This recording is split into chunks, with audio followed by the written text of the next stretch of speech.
baik. Jadi untuk materi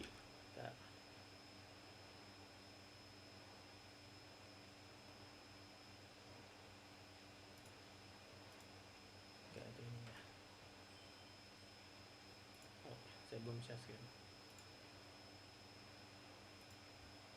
Oke, sudah ya. Kalau ada kendala langsung diinfokan aja ya teman-teman. Oke, sebentar saya setting dulu biar enggak. Oke, baik. Oke, jadi untuk materi pada sesi kelima ini kita akan membahas seperti yang sempat saya heads up pada saat penghujung sesi keempat. Itu kita akan bahas tentang role based security dan exception, bagaimana cara kita men-setting role dalam OutSystem dan melakukan exception handling jika ada error atau behavior yang mungkin akan berpotensi menimbulkan error gitu. Oke. Seperti biasa ya teman-teman, kalau ada pertanyaan di tengah-tengah boleh langsung ditanyakan aja via chat atau langsung open mic aja teman-teman. Feel free. Oke. Kita langsung lanjut ya. Untuk bahasan pertama itu ada di role based security. Apa aja yang akan kita bahas di sini? Ada poin pertama kita akan bahas tentang access control. Poin kedua akan bahas tentang user dan roles. Lalu poin ketiga kita akan membahas tentang checking permission, bagaimana kita memberikan akses lah untuk user gitu berdasarkan role yang dia miliki. Oke, yang pertama apa sih itu access control? Nah, jadi access control itu yang istilahnya yang memberikan akses dan memberikan aturan lah siapa dapat melakukan apa gitu berdasarkan role yang dia miliki pastinya. Di sini dibedakan dari kebutuhan business users, role-nya dia roles apa, dan untuk dia kebutuhan untuk mengakses screen apa berdasarkan role-nya gitu. Kita juga bisa tambahin datanya secara programmatically di dalam database. Nanti ada beberapa action yang dapat digunakan. Nah, sekarang bahasan yang selanjutnya adalah tentang autentikasi dan autorisasi. Apa yang membedakan autentikasi dan autorisasi gitu. Nah, autentikasi itu dia lebih ke mengidentifikasi siapa yang mengakses aplikasinya. Seperti pada saat kita login, nah itu terjadi proses autentikasi gitu. Nah, kita memasukkan seperti kayak username dan password, pastikan setiap user berbeda-beda. Nah, ini belum masuk nih. Si user itu hanya baru kita kasih autentikasi bahwa dia berhak untuk mengakses aplikasi ini sebagai user yang terdaftar gitu. Nah, setelah kita berhasil melakukan autentikasi, tahap selanjutnya ada merupakan autorisasi. Autorisasi itu baru kita mengecek nih, oh user ini memiliki role apa. Jadi kita bisa cek user ini dapat melakukan apa dalam suatu aplikasi. Nah, akses-akses yang diberikan itu apa saja gitu. Itu yang membedakan autentikasi dan autorisasi gitu.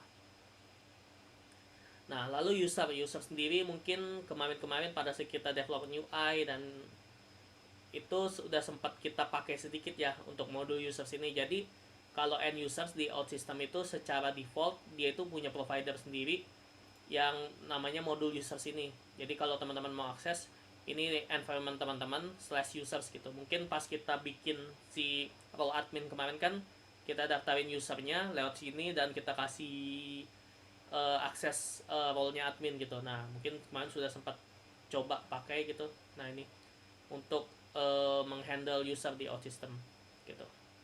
Jadi by default dia sudah dibikin lah built-in user modulnya gitu. Jadi kita nggak usah capek-capek lagi bikin table user yang kita manage sendiri gitu. Nah, jadi user ini pun kita bisa juga buat secara program ya, nggak harus kita bikin dari modul user ini. Kemarin kan saya contohkan ada dua, pada saat kita register kita buat secara program, lalu tapi pas kita bikin admin kita bikin lewat modul user ini. Nah, sebenarnya dua-dua itu caranya sama aja ya, tergantung kebutuhan. Misalnya kebutuhannya user internal, user tertentu kayak admin kan.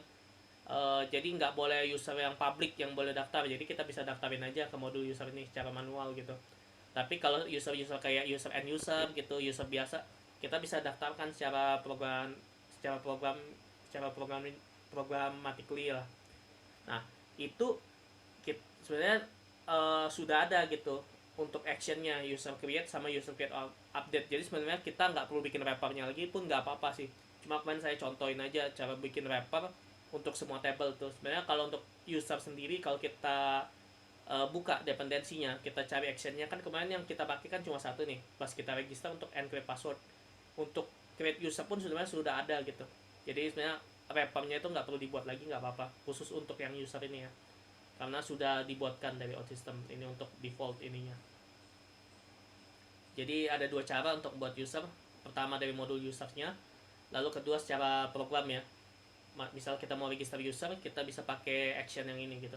Jangan lupa yang encrypt password ini ya, jadi pas usahakan yang password yang tersimpan ke modul user itu bukan plain text tapi sudah di encrypt gitu, yang seperti kita coba di pada saat UI development sebelumnya. Nah, lalu lanjut ada ke bagian roles.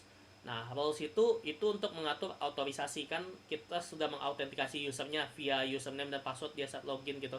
Nah, rolesnya kapan kita berikan? Nah, ini kita harus autorisasi dulu dari usernya apa gitu. Secara default sistem itu sudah ada dua rolesnya. Mungkin di setiap screen teman-teman sudah sempat lihat ada namanya anonymous sama registered. Nah, anonymous ini biasanya untuk screen yang bisa diakses secara publik, kayak login screen. Mungkin kalau teman-teman punya home yang bisa diakses secara publik pun, kayak misalnya kita kalau kebetulan kan ini kita harus daftar dulu baru kita bisa lihat kan aplikasi kita. Nah, mungkin ada beberapa case kayak online shop atau e-commerce gitu, dia nggak perlu register dulu, jadi di home-nya bisa dibikin anonymous, tapi pas mau transaksi harus screen-nya yang register punya gitu. Nah, itu bisa juga tergantung kebutuhan sih sebenarnya, tapi jangan sampai semua screen tuh register. Contoh teman-teman kasih screen login aja register, jadi teman-teman nggak bisa akses apa-apa di aplikasinya. Jadi memang harus ada screen yang anonymous by default, biasanya screen login sih. Kalau sisanya teman-teman mau kasih register semua nggak masalah, jadi ketika dia entah sesi loginnya habis atau dia belum login, dia akan kelempar ke halaman yang di screennya anonymous itu, misalnya screen login gitu. Nah, semua user yang sudah melakukan login itu pasti dia punya role itu registered gitu, jadi dia bisa mengakses screen-screen yang sudah kita checklist registerednya gitu. Nah, kalau spesifik role, contoh kayak kemarin kita ada admin gitu. Nah, masing-masing role itu dia punya 3 jenis ini ya, action. Ada check, grant, sama revoke. Nah, sebenarnya memang grant sama revoke kita saya nggak contohkan gitu. Cuma kalau teman-teman mau coba itu nggak masalah. Mungkin misalnya teman-teman bikin screen satu lagi itu buat pendaftaran admin gitu. Jadi teman-teman mau grant dari situ. Misalnya setelah register admin, terus teman-teman grant role-nya di situ. Bisa juga, atau teman-teman mau melakukan manajemen admin, misalnya yang sudah nggak terdaftar sebagai admin, teman-teman mau revoke gitu, atau dia beda role, nanti bisa di revoke secara program. Jadi nggak harus kita buka si modul user ini lagi. Secara programming pun by default sudah ada 3 role ini ya, tapi biasanya mostly yang akan kita pakai itu si check role ini karena kebutuhannya banyak banget. Misalnya contoh nanti kita akan coba di prakteknya nanti, itu di bagian menu kan kemarin kayak teman-teman lihat kan, misal di bagian menu itu kita daftarin semua kan, menu ada menunya bagian admin. Nah, si user tuh bisa lihat tuh sebenarnya kan secara otorisasinya sudah dihandle dah dari OutSystem. Jadi dia misalnya kita coba akses screen admin yang produk gitu, dia pasti akan kelempar ke screen invalid permission. Cuma sebenarnya secara UX itu nggak bagus gitu, karena baiknya itu kalau screen yang nggak bisa kita akses, mending nggak usah dikasih lihat aja ke user gitu, walaupun secara security udah aman gitu. Nanti kita coba gimana caranya biar menu yang di user itu hanya menu dia aja gitu, jadi menu yang admin nggak keluar gitu, pakai yang check role ini. Nah, terus cara kita ngasih otorisasi itu gimana gitu ke user. Nah, bisa lewat modul user tadi yang kemarin kita coba ya, pas kita buka admin di sini ya secara manual, atau kita secara program gitu yang pakai grant ini tadi. Mungkin teman-teman kalau mau bikin kayak admin management gitu atau apa, terus mau kayak setelah daftarin adminnya, atau mungkin teman-teman ada list user di tabelnya, terus di list user itu teman-teman mau kasih aja nih, misal kalau kita checklist gitu terus dikasih grant ini gitu, itu bisa juga, tergantung kebutuhan sih. Dia ada 2 sih kalau untuk akses, grant sama revoke gitu. Kalau grant untuk ngasih akses, revoke itu untuk mencabut akses gitu, membatalkan akses. Nah, ini harus dipakai di server action ya, karena ini kan merupakan action yang berjalan di server gitu, jadi nggak bisa di sisi kita gitu. Kalau memang di screen action teman-teman mau pakai, harus bikin dulu server actionnya gitu untuk pakai yang grant sama revoke ini, sama yang check juga sama gitu. Nah, cara kedua itu tinggal secara manual aja yang kayak kita coba kemarin. Setelah kita daftar user, kita taruh aja role-nya di bagian sini gitu, tinggal kita isi terus kita tambahkan aja kayak kita yang pas di cara admin gitu, yang pas kita nambahin user admin. Oke.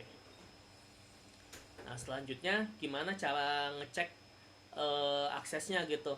Nah, bisa kita cek ada dua cara ya. Langsung di screen kan by default kan nih sambil saya tunjukkan ya di Service Studio-nya itu dia seperti ini jadi. Nah, by default kan dia pasti kalau semua yang di sini kan kita udah tentuin role-nya. By default kan udah ada dua, anonymous dan register. Sudah pasti di masing-masing screen mau aplikasi baru pun sudah ada dua ini. Cuma kalau misalnya kita tambahin lagi role kayak admin misalnya. Nah, jadi di propertinya itu ada 3 gini. Tinggal kita checklist gitu. Mana yang bisa akses mana gitu. Misal contoh, yang ini cuma bisa diakses oleh admin aja gitu. Nah, ini kita checklist yang admin aja gitu. Seperti itu ya. Atau bisa lihat action juga, jadi di action kita cek dulu awalnya baru kita ambil, kita masukin ke variable gitu, itu bisa juga. Jadi yang by screen tadi yang ini itu bisa langsung, jadi dia langsung ketanam di screen lah, jadi screen ini nggak boleh diakses sama user yang role lain gitu, nggak punya akses gitu. Atau bisa juga kita pakai yang ini, pakai action terus kita cek dulu. Nah, ini banyak kegunaannya. Bisa cek akses tuh buat kita nentuin yang UI yang tampil, atau misalnya dia bisa melakukan action apa. Contoh, misal kalau dia usernya bukan yang, kalau contoh sini kan dia usernya kalau bukan manager, dia nggak boleh nih ambil yang action yang masukin table ke table employee gitu. Nah, ini salah satu contohnya gitu. Nah, itu kita bisa pakai langsung aja lewat yang di server actionnya langsung. Nanti kita sambil coba cara penggunaannya gimana. Nah, kalau di OutSystem akses kontrolnya kayak sudah ada di modul user ya, atau kita secara program bisa juga. Kita definisikan dulu usernya, kita daftar, kita kasih role, ini cara manual, ini yang cara secara programmingnya ya, bisa by ini cek ini. Nah, itu untuk yang role ya teman-teman.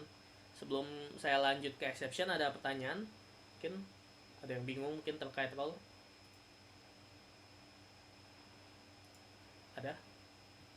Kalau nggak ada, saya lanjut ya ke exception. Oke, jadi exception ini apa?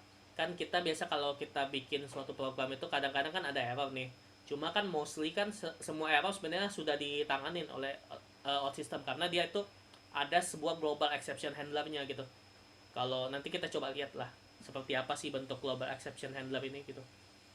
Nah, tapi kan message-nya biasa message dari OutSystem kan kayak message kayak terlalu technical banget. User biasa kadang nggak ngerti kan gitu. Nah, nggak semua exception tuh kita handle kayak ini. Kalau mungkin exception yang khusus sama kayak validasi lah. Validasi kan ada validasi yang built-in sama validasi yang custom sesuai kebutuhan kita gitu. Nah, kita exception pun kita bisa custom juga gitu sesuai kebutuhan kita. Nah, nanti poin-poin yang akan kita bahas tuh gimana caranya kita buat manggil si exception misal terjadi error, atau misalnya ada suatu behavior user yang kita nggak inginkan gitu, handlingnya gimana gitu. Nah, terus flow-nya gimana, terus yang global handler ini seperti apa gitu. Nah, pertama cara kita pasang exception-nya gimana gitu.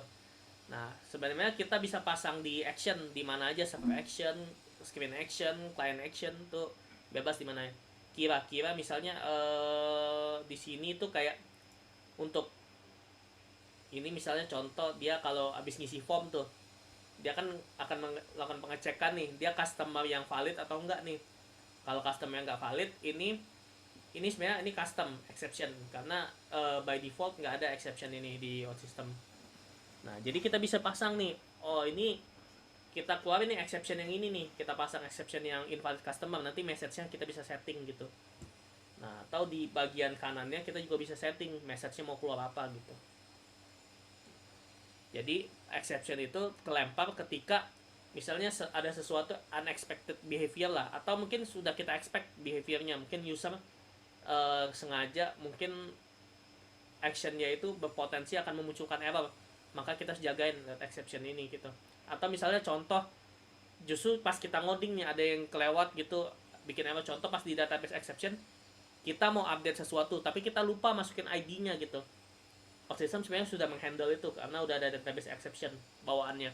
Jadi kayak errornya kayak misalnya foreign key nggak ditemukan gitu kan, pas kita update kan biasa butuh ID gitu. Nah bisa biasa error gitu. Cuma kan kalau misalnya kalau kita pakai yang default kan takutnya usernya nggak ngerti nih ini apa nih, foreign key 0 apa, not in state apa gitu misalnya. Nah kita bisa lebih bikin spesifik lagi lah errornya gitu. Biasanya ini case-case-nya itu kita temu error ini juga pas bug fixing gitu, jadi biar errornya bisa kita handle di masa depan. Nah jadi biar lebih ke handle lah error yang kita temukan gitu. Jadi kalau memang nanti ada flow yang salah kayak ini, misalnya flow yang salah, dia akan langsung racing ini. Atau bahkan di sini pas create or update, walaupun kita nggak race pun secara bawaan tuh dia ada exception handlernya ini.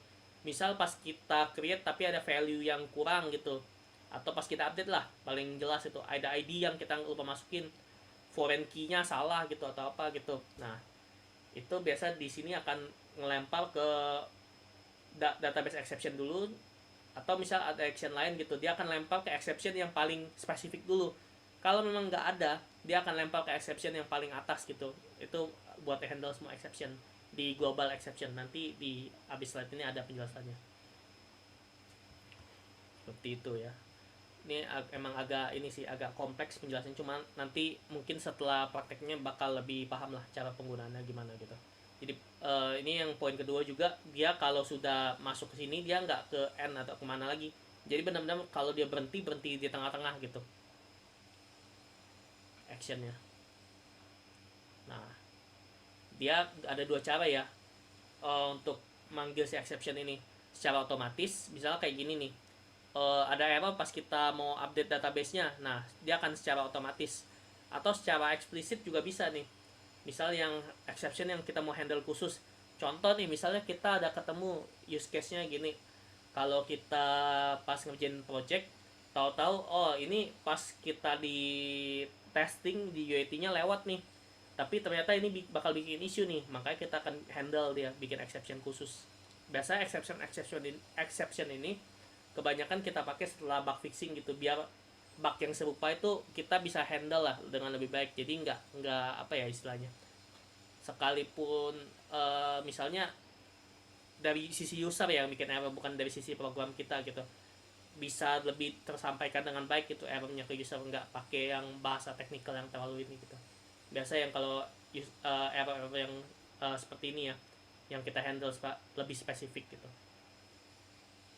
Nah terus cara handlingnya itu dia seperti apa sih flow-nya gitu. Nah jadi ini kayak ini contohnya.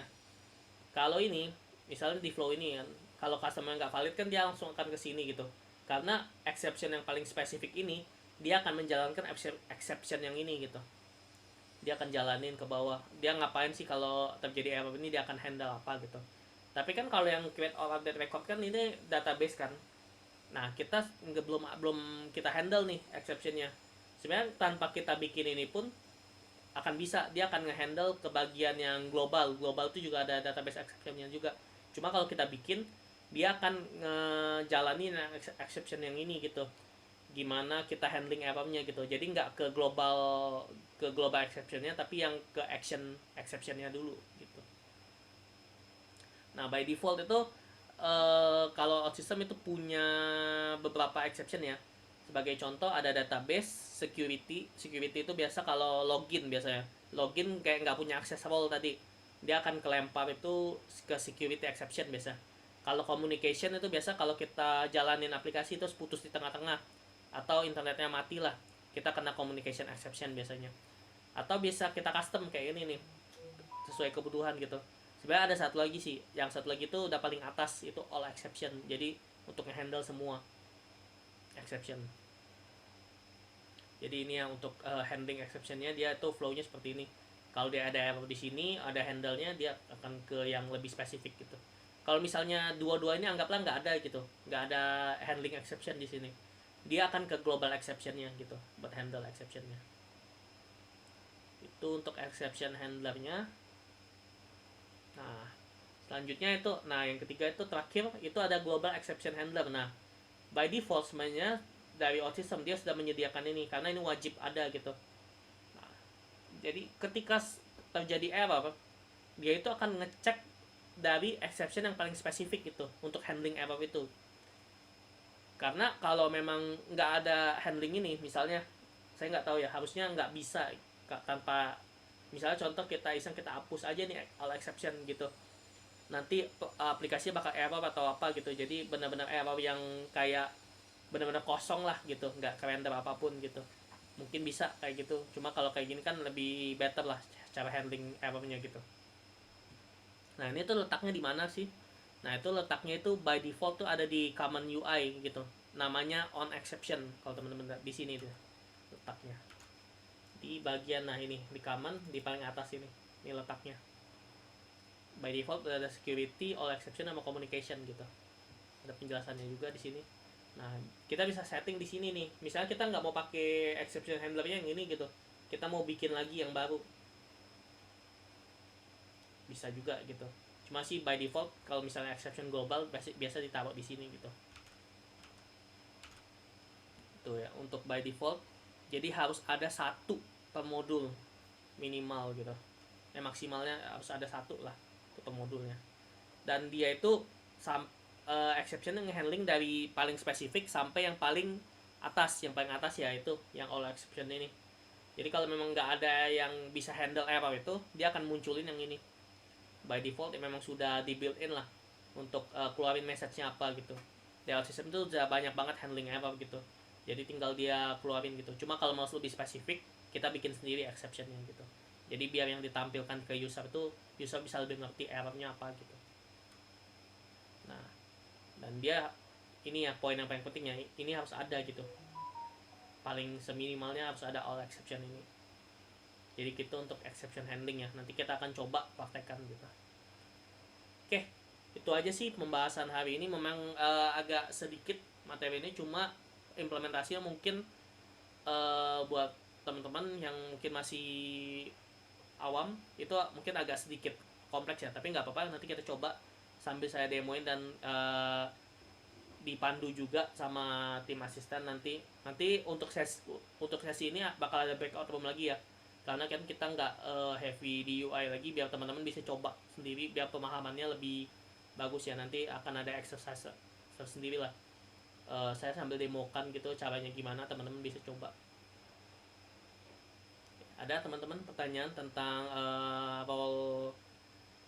role based security sama exception sebelum kita masuk ke bagian. Nanti saya akan jelasin dulu sih prakteknya seperti apa gitu. Nanti seperti biasa, kalau memang di sesi yang sore ini masih ada waktu, kita akan langsung masuk ke breakout roomnya. Kalau belum ada, kalau nggak sempat, kita untuk yang sesi malamnya kita bakal breakout room biar teman-teman coba. Ada teman-teman pertanyaan?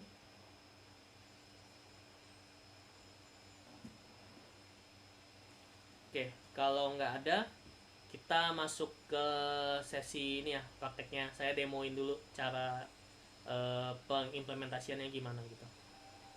Oke, kita lanjut ya. Nah, ini sebentar saya akan share yang nanti akan kita kerjakan itu apa. Nah, jadi ini ya, sebenarnya simple aja tasnya. Kita bakal coba nambahin buat ngecek admin role ini, biar si ini kan kalau kita lihat di sini sebentar di aplikasinya, saya refresh dulu, saya login dari awal lah.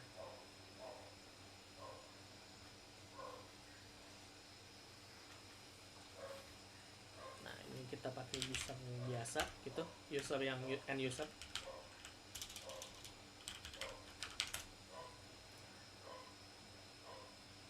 Nah bisa dilihat kan sini kan dia untuk menunya sendiri itu dia masih ini kan. Nah dia ini kan menu admin sebenarnya untuk produk sama order kan. Jadi walaupun kita klik gini, misal produk, dia akan balik ke invite permission kan gitu. Karena kan secara di settingan di screennya kita udah jagain gitu. Cuma kan sebenarnya secara UX nih nggak baik nih kayak gini nih. karena si user bisa ngelihat nih ada screen apa di sini. Ini kan sebenarnya kebutuhannya ini buat kita jagain sebenarnya. Kalau misalnya user ada iseng atau hacker lah, dia kayak nebak gitu ada modul apa di dalam sini, dia tembak kan tetap dia kena invalid kan, itu nggak akan bisa gitu. Ini buat sebenarnya lebih buat jagain itu sih. Cuma kalau secara UX baiknya kalau memang dia nggak ada akses, kita batasin aja itu visibility-nya gitu, jadi si user biasa nggak bisa lihat ada menu ini sebenarnya gitu. Nanti kita akan coba ini untuk yang implementasi role security-nya, lalu nambahin exception gini. Nah ini yang nomor 2 itu sebenarnya yang ini nih, misal nah ini kan kita udah bikin nih, di sini kita udah jagain nih, nggak bisa di plus lagi, nggak bisa di minus lagi, tapi bisa kita input misalnya 10 nih. Memang secara subtotal dan lain nggak, itu kan secara validasi masih udah keluar kan. Nah tapi dia masih bisa tekan by now nih. Sebenarnya kan by default kalau memang mau kita jagain lebih bagus untuk exceptionnya, untuk handlingnya, kita bikin aja nih disable buttonnya. Cuma gimana kalau kita coba kita kayak kita kasih error aja, kita kasih exception lah. Kalau dia ada validasi kayak gini keluar ngelebihi stok, kita pasang handling exceptionnya. Kalau sekarang kan masih bisa tembus nih. Nah, itu nanti kita coba pasang. Nah yang ketiga mungkin teman-teman bisa coba sendiri nih. Ini kan nih, ini buat challenge teman-teman lah biar pemahamannya lebih ini. Kalau stoknya kosong, ini kan masih ada 2 stoknya gitu, kita coba beli aja sampai habis. Nah kalau stoknya kosong, itu gimana gitu pas dia klik buy now gitu. Sebenarnya logiknya sama, handlingnya nanti teman-teman bisa coba aja, dia bisa nampil handlingnya, errornya seperti apa gitu. Oke mungkin itu aja ya, kita langsung masuk. Saya contohin dulu, nanti teman-teman bisa coba langsung di pas breakout roomnya setelah saya demoin caranya gimana. Oke kita masuk ke itu, tapi mungkin sebelum kita masuk ke yang break untuk yang hands on exercise-nya di hari ini kan, kemarin kan saya karena keterbatasan waktu ada yang beberapa yang ketinggalan kan, kayak di bagian sini itu belum. Kalau teman-teman lihat, mungkin teman-teman yang udah ngikutin, udah ngerjain sampai yang sesi keempat, yang udah lihat recordingnya kemarin, itu kan di bagian sini jadi dia jadi ada, misalnya saya tambahin di sini, ini saya sambil buka aja ya. Nah di sini kan ada 2 image nih di sini. Kemarin itu kan terakhir kita lihatnya itu, nah di sini dia malah jadi 2 image-nya karena kan dia one to many ya, jadi di sini ikut muncul nih image-nya. Nah sebenarnya karena dia image di satu ID kan dia ada 2 gitu, gimana sih cara handling biar dia nggak muncul 2 kayak gitu. Nah kita bikin aja salah satu image-nya itu harus uh, jadi kita set dia sebagai thumbnail gitu. Contoh saya udah bikin sih sebenarnya, nanti saya kasih tahu aja teman-teman di mana-mana aja yang harus diperbaiki. Ini sebenarnya sedikit sih.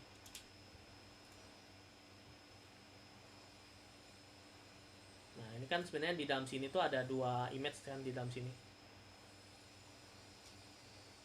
Kita tunggu dulu loading. Teman-teman kalau mau tambahin loading di sini juga nggak apa-apa sih. Nah ini kita kasih aja nih masing-masing image-nya ada checkbox buat is thumbnail gitu. Jadi ketika kita checklist is thumbnailnya, dia yang muncul yang ke checklist aja. Nah teman-teman bisa juga nih buat jadi exercise tambahan nih. Kalau sekarang saya belum ada nih pengecekan dia is thumbnail tuh harus ada minimal 1 di checklist, atau nggak boleh lebih dari 1 gitu, belum ada. Jadi mungkin bisa buat task teman-teman tambahan kalau memang udah selesai semua hands-on exercise-nya nanti. Nah sebenarnya yang saya tambahin tuh cuma sedikit ya.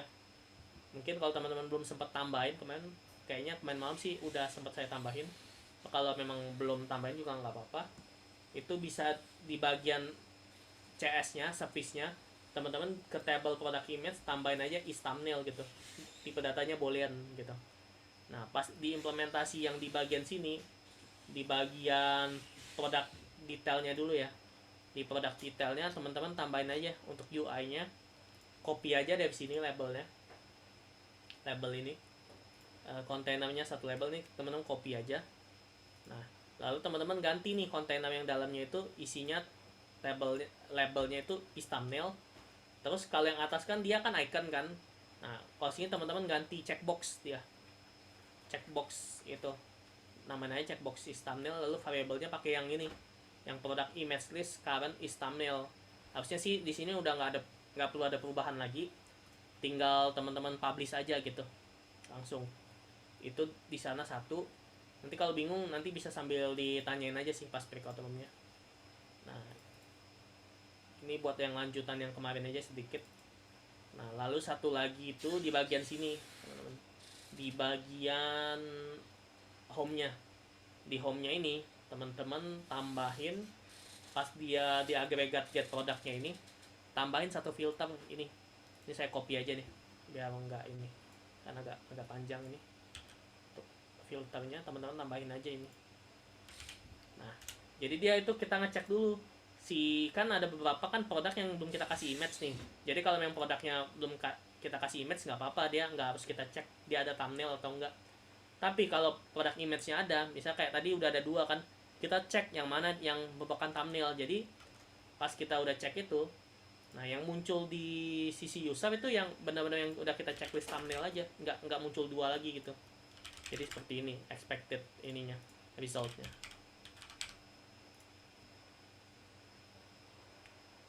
Nah yang muncul cuma satu, kemarin kan 2 nih yang muncul nih, 2 gambar pada produknya sama gitu. Ini biasa kalau produknya thumbnail kan yang muncul ini, tapi pas di detailnya gambarnya tetap 2 gitu. Nah gitu, itu aja sih tambahan yang kemarin sedikit. Nah sekarang kita masuk ke hands on exercise untuk hari ini ya. Jadi yang pertama itu teman-teman bisa tambahin untuk cek admin role-nya ke menu. Nah ini gimana caranya? Teman-teman bisa ke bagian menu ya, di bagian sini. Oh sebelum ke sini teman-teman tambahin dulu nih server action nih, buat kan tadi yang user yang kayak action kayak check admin role ini cuma bisa dipakai di server action nih. Teman-teman bikin aja satu folder namanya itu authorization misalnya, authorization. Nah authorizationnya buat cek apa nih, bikin aja kayak buat cek admin atau misalnya cek admin. Nah di sini setelah cek admin mungkin kasih aja parameter buat role-nya, karena kan di sini kan screen action kan, screen action tuh nggak bisa kita pakai langsung si action yang check admin role ini, kita harus bikin server actionnya dulu. Nah bikin aja ini nama ininya has admin role misalnya. Nah, ini naming convention aja teman-teman ya. Misalnya kalau teman-teman mau bikin variabelnya admin role aja nggak masalah sebenarnya, cuma kalau boolean biasa kita kasih kayak is atau has gitu, biar menandakan dia itu variable boolean gitu. Ini untuk penamaan aja gitu, standar penamaan. Nah lanjut setelah ini kita buat, nah jangan lupa di bagian menu ini kita tambahin juga has admin role di sini. Nah sini sudah kita tambahkan has admin role. Nah di bagian ini, di bagian si visibility-nya si menu ini kan, di sini kan ada menu nih, produk sama order nih. Nah teman-teman ke widget tree-nya cari bukan di bagian teksnya ya, tapi di bagian linknya.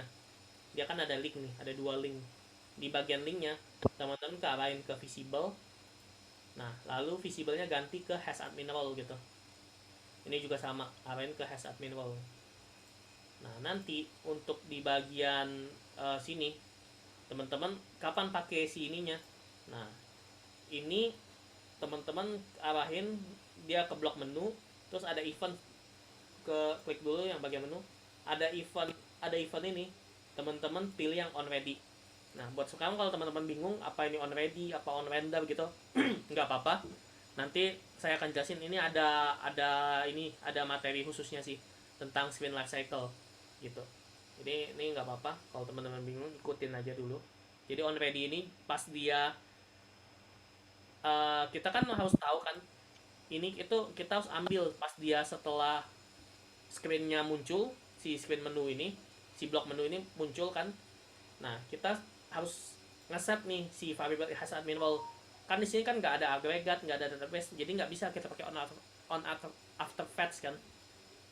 Jadi kita set di bagian on ready. On ready ini jalannya setelah dia ngerender sebuah screen gitu atau blok gitu. Jadi on ready jalannya pas itu. Ya, tadi siapa ada yang nanya? Oke, nggak ada ya. Oke, kita di bagian on ready ini kita tinggal tarik aja check admin ini.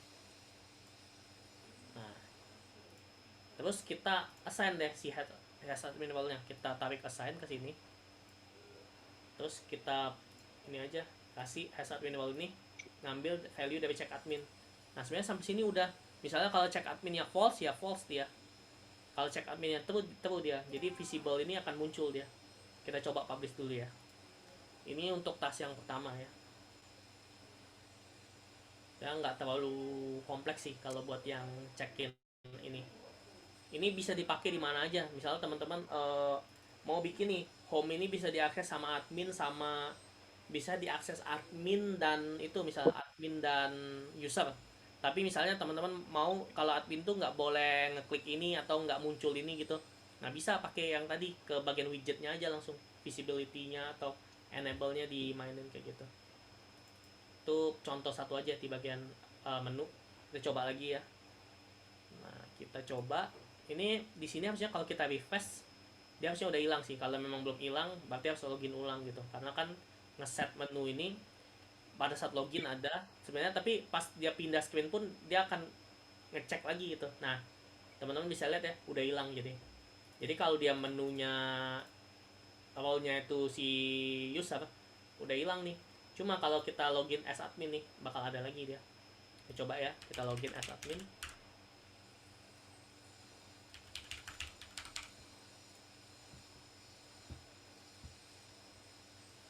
Oh, dia hilang juga ya. Bentar saya cek dulu.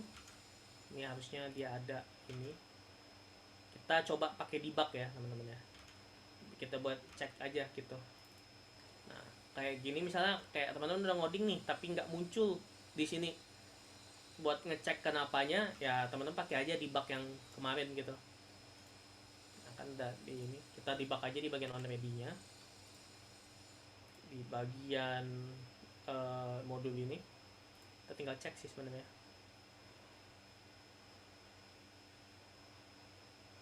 Pokoknya ada yang kita salah gitu.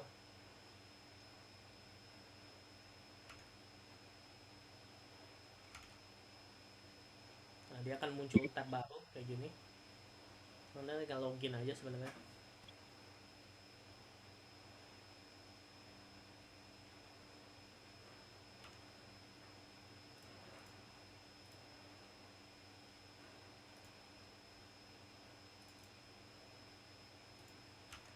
Oke, sebentar ya. Oke, kita buka lagi user admin. Harusnya pas kita login dia langsung kebuka karena dia butuh render admin ya. Nah, debugnya udah jalan. Kita coba debug perlahan-lahan. Nah, kita lihat value check adminnya itu dia benar atau salah gitu. Nah, ini kita satu kali lagi. Nah, ternyata ini false nih. Kita lihat kenapa dia false. Has admin role-nya false. Oke, berarti di dalam sini yang kita perlu cek. Oh, ternyata kita belum kasih apa-apa ternyata. Nah, kayak gitu teman-teman. Sebenarnya ya kayak kesalahan-kesalahan kayak gitu ya lumrah-lumrah aja gitu.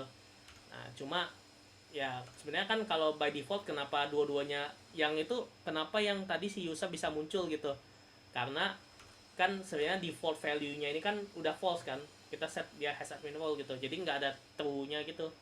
Nah, kita udah tahu nih, oh kelupaan kita implement aja check admin tapi masih kosong di sini. Nah, itu udah ketahuan kan.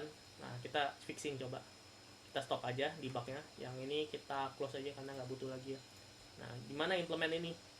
Yang ini sebenarnya bisa tarik ini aja kayak gini. Terus pakai if gitu atau pakai langsung assign aja gitu di sini. Ini sama aja. Terus pakai aja tinggal. Saya ngitungin biar enggak ini. Oke.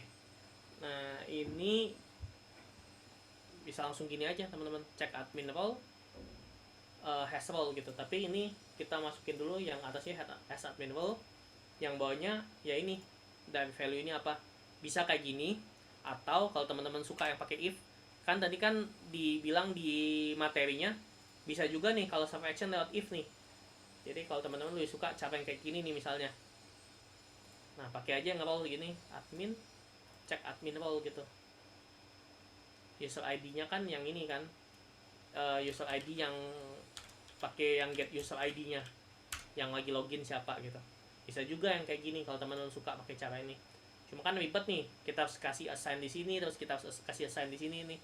Cuma biasa kalau yang apa yang buat yang lebih panjang kayak proses yang submit dan lain-lain, mungkin lebih banyak yang pakai if ya. Nah ini kita pakai aja langsung cara yang tadi, lebih simple dia. Tinggal tarik cek admin role di sini. User ID-nya jangan lupa diisi ya. Kalau nggak diisi ntar bingung dia. Nah pakai suggestion aja yang get user ID. Ingat get user ID itu ID yang login ya. Nah ini pakai yang ini. Terus tinggal kita assign deh. Kita bisa pencet plus aja sini. Set has admin role, udah dikasih suggestionnya gitu. Tinggal kita pakai. Ini udah pasti benar sih. Nah kita coba publish ulang ya. Nah ini kan udah kita implement kan. Harusnya dia udah masuk sih. Coba ya, ada pertanyaannya. Set visibility-nya di bagian mana? Di bagian ini kak, di bagian menu ini, di sini diklik aja di bagian ini. Tapi ini kan dia ngarah ke teks ya, sebenarnya bisa diarahin sih. Di sini tuh ada kayak apa ya, ordernya gitu. Jadi bagian paling atasnya apa, cuma daripada kita pusing kayak gini mesti hover satu, klik aja di sini lalu arahin ke bagian widget tree-nya.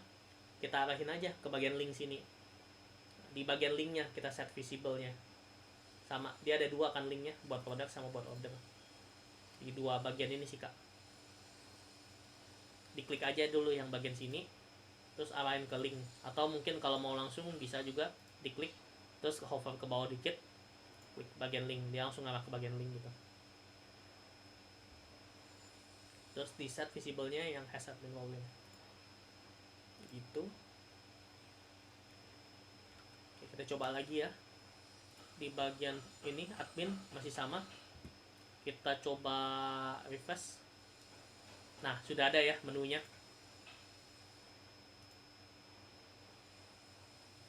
Gini. Kalau kita balik ke bagian si user biasa lagi,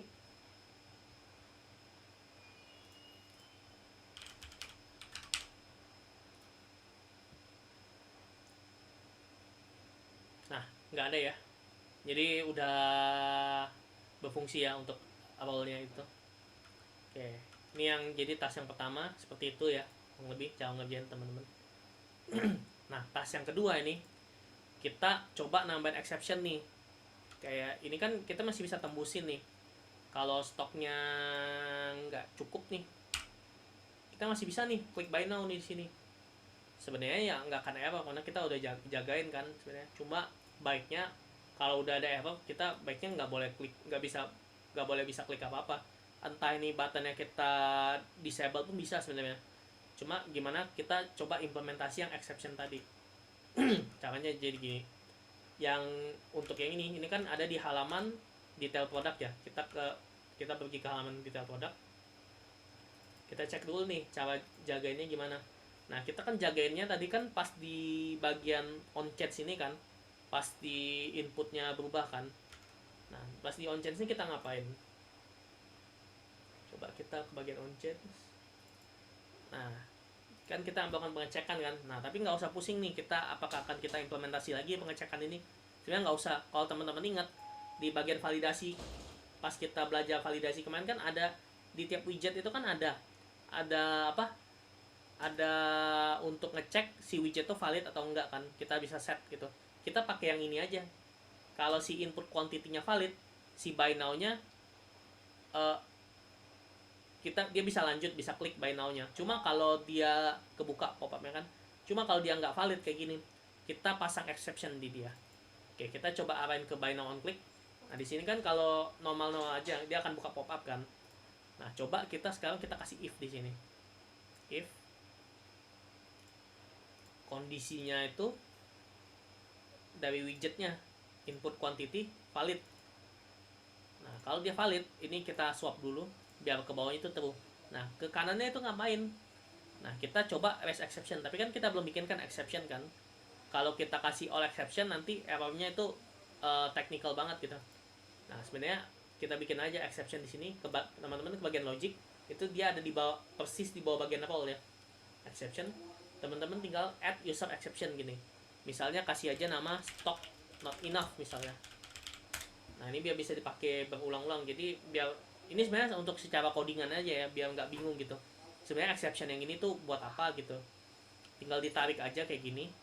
Atau cara lainnya teman-teman bisa pakai REST exception ini, tinggal klik aja bagian ini. Nah dia pasti minta message-nya mau apa isinya, message-nya kita kasih aja tidak dapat membeli karena stok,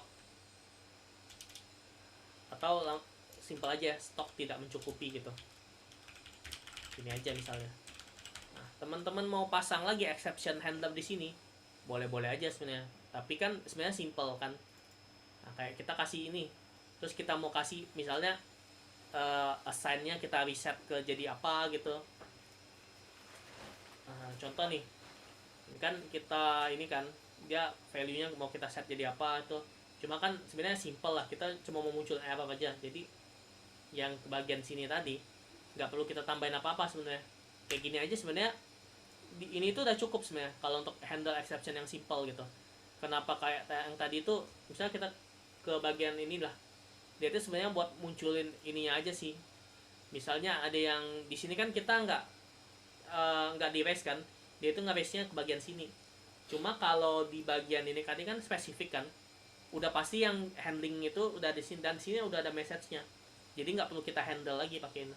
Kecuali misalnya pas kita ngisi form nih, terus dia ada kena exception, terus formnya mau kita reset semua, itu bisa kita handling ini misalnya kayak gini.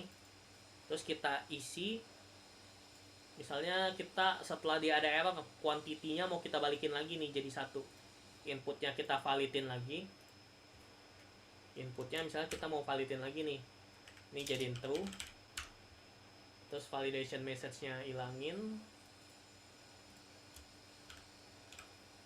Nah terus kuantitinya kita jadiin,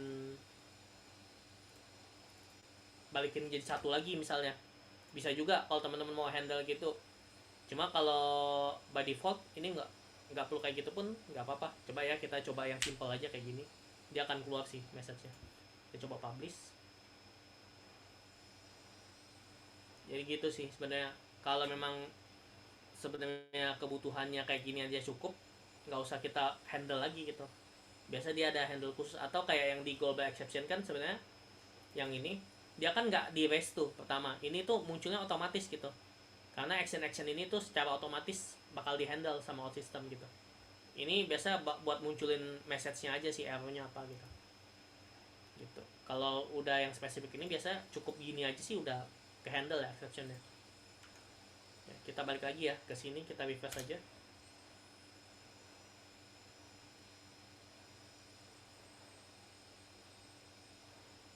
Nah sekarang kita coba nih, kita kasih 3 nih, kita klik buy now.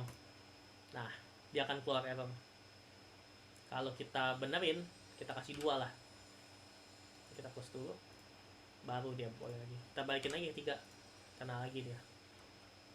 Itu jadi exception handlingnya, biar ininya itu. Nah misalnya kalau mau diperbagus nih, kayak misalnya ngilangin ini, kita mau handling, dia balikin lagi kondisi awal, misalnya kita reset kayak tadi lah.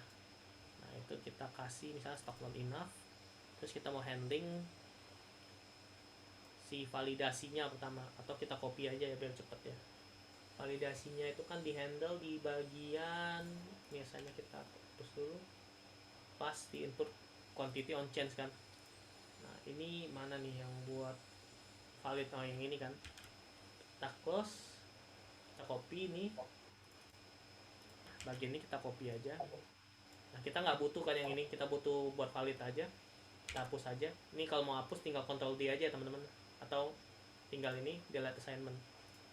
Nah ini satu lagi kita tambahin nih, input quantity-nya yang di bagian sini kita balikin aja jadi 1. Nah, jadi pas nge-handle dia keluar error, tapi kita handle lah errornya gitu.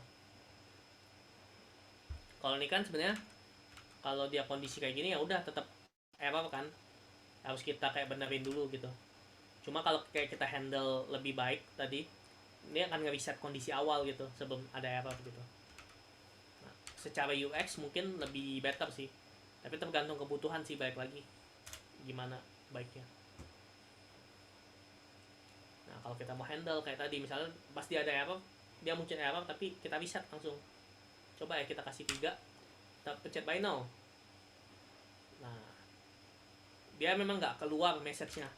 Sebenarnya kalau perhatiin dia message-nya nggak keluar, tapi dia langsung akan ngebalikin nih, errornya langsung hilang nih. Nah ini balik lagi ke kondisi awal ya, misalnya kita kasih 10 lah. Nah, dia akan langsung menghandle errornya gitu. Jadi sebenarnya nggak boleh kayak gitu, akan di reset. Nah pas diklik lagi udah langsung bisa gitu.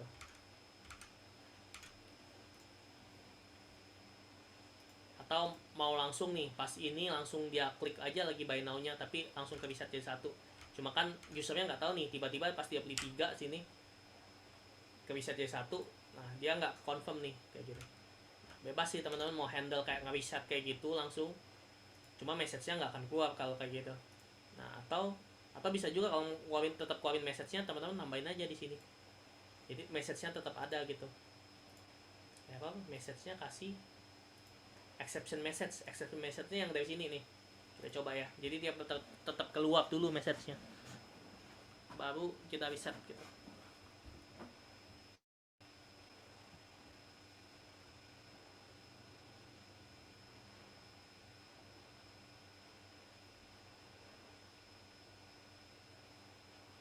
Oke, kita coba lagi, kita refresh lagi nih.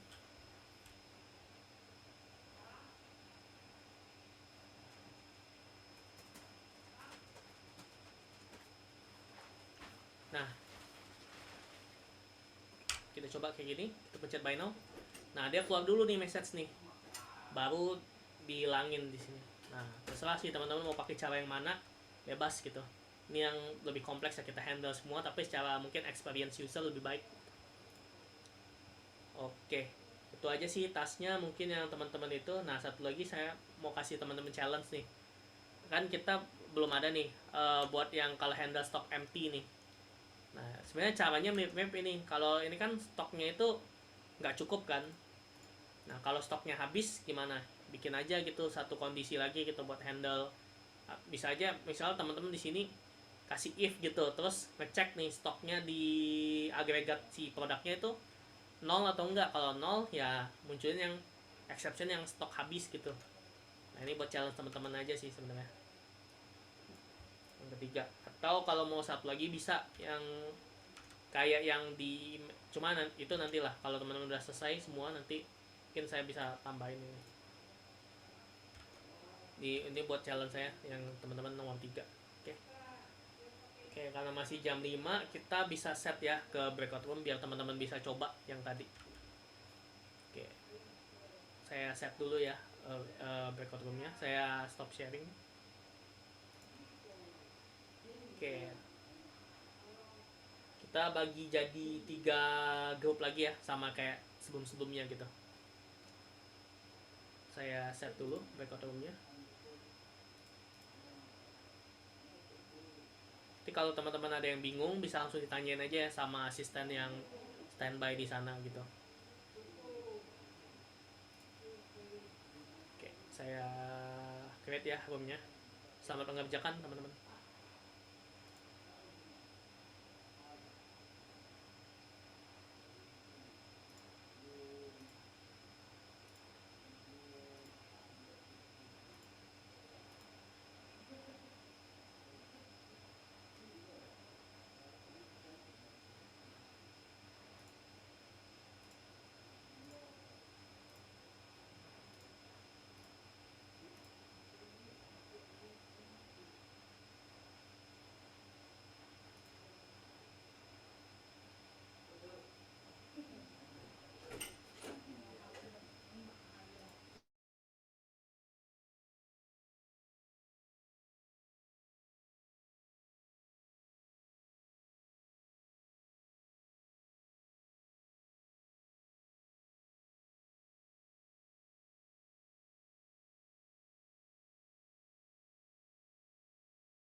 Oke, udah pada balik semua ya.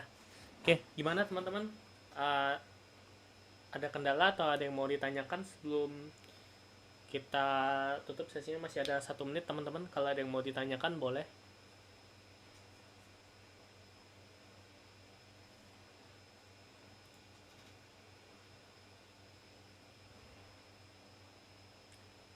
Mungkin sambil menunggu, saya akan heads up sedikit ya untuk sesi berikutnya kita akan bahas blog dan event ya, gimana untuk reusability UI dan untuk implementasi fitur terakhir kita yang belum sempat kepegang itu kan add to cart ya. Nah cuma add to cart itu lebih baik kita setelah mempelajari event sih, jadi biar kita nggak bikin bolak-balik lah istilahnya. Untuk itu ada blog dan event, lalu ada untuk screen life cycle yang tadi sempat dipakai kayak on ready, on render gitu, on after fetch nanti akan saya jelaskan juga, sama ada pagination dan sorting. Mungkin itu aja untuk heads up sesi berikutnya. Oke, ini yang hadir mungkin cukup sedikit ya untuk hari ini.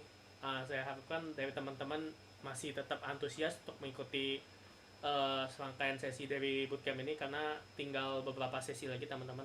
Dan sangat disayangkan kalau memang dari teman-teman nggak mengikuti sampai akhir gitu, karena mungkin nanti ada yang ketinggalan dari materi dan lainnya, jadi nggak terlalu bisa maksimal ilmu yang teman-teman dapatkan dari bootcamp ini.